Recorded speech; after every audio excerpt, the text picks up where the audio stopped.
Popular history frames Thomas Edison as a solitary figure waiting in the dark for a light bulb to spontaneously glow. But that narrative collapses when you look at the reality of how he actually lived. Edison was partially deaf and struggled with basic mathematics. When he arrived in New York as a young man, he was completely broke. He survived by tricking a store owner into giving him free tea bags, trading them for 5-cent dumplings, and sleeping in the dingy cellar of an employer's battery room. He didn't lock himself in a lab to pursue a noble quest for scientific truth. He was desperate. He needed to pay the rent, and tinkering with machines was the only thing keeping him off the streets. That desperation led to his very first patent, a legislative vote recorder. It worked perfectly, allowing lawmakers to press a button at their desk and tally votes instantly. But it was a complete financial disaster. The politicians simply didn't want the voting process sped up, so nobody bought it, and Edison nearly went bankrupt. That failure taught him a brutal lesson that would dictate the rest of his life. He decided right then that he would never again build something unless there was already a clear commercial demand for it. If it wouldn't sell, he wouldn't invent it. This single realization shifted his entire trajectory. He stopped acting like a hungry tinkerer and started operating as a ruthless corporate capitalist. When Edison finally secured a massive $40,000 payout for improving a stock ticker, he didn't retire. He took that capital and built Menlo Park in New Jersey. This was the world's first modern research and development facility, an idea factory. Take the incandescent light bulb. Edison could clearly visualize the entire commercial system needed to make it work. But the actual invention required finding a filament, the thin internal wire structure, that could burn for hours without melting. He didn't do the tedious testing himself. He delegated it. He formed what he called insomnia squads, groups of assistants forced to stay awake for days on end, blindly testing over 1,600 different materials. They burned through everything from organic cotton threads to rare metals, hoping something would eventually work. Menlo Park demonstrated that invention could be systematized. By breaking down complex problems into thousands of repeatable tests, Edison turned scientific discovery into a predictable factory output. But a working light bulb is useless without electricity. To make his invention profitable, Edison had to design an entire infrastructure from scratch using direct current, or DC, power, building central stations with massive dynamos to generate and deliver that electricity to homes. There was a massive commercial flaw in his system. DC power could only travel short distances, effectively limiting a power station to a 2-mile radius.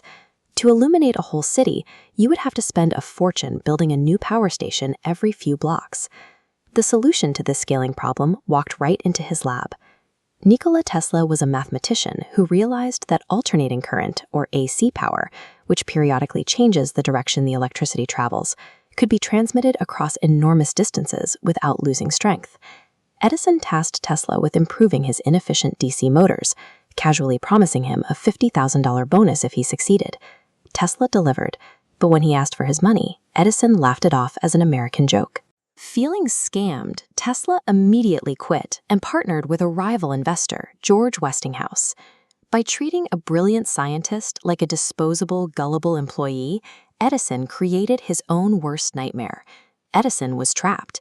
He had millions of dollars tied up in hundreds of patents for an inferior direct current system.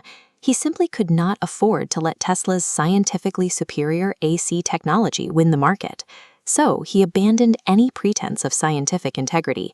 Edison launched a brutal, all-out propaganda war, planting fake stories in newspapers to convince the American public that alternating current was a lethal threat to their families. He secretly funded the invention of the electric chair, using Westinghouse's AC power, hoping the public would forever associate the technology with execution. He even paid neighborhood kids to bring him stray dogs, which he publicly electrocuted. Edison showed exactly how far a corporate monopoly will go when its infrastructure is threatened.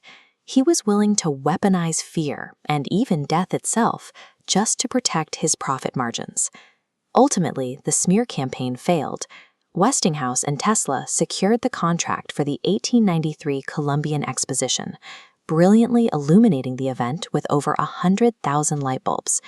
They proved to the world that alternating current was safe and highly scalable.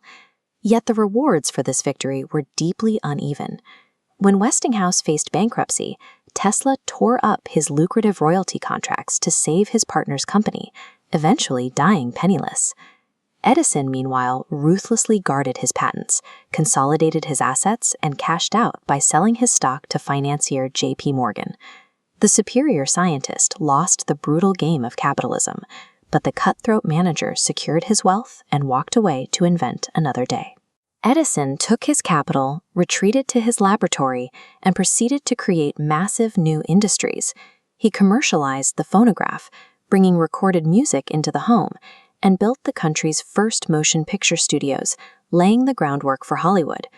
By centralizing intellectual property, managing a hierarchy of researchers, and prioritizing market demand over pure discovery, Edison transformed science into a scalable corporate asset. He established the operational model for the century that followed, proving that to dominate the future, the laboratory must be tethered to the balance sheet.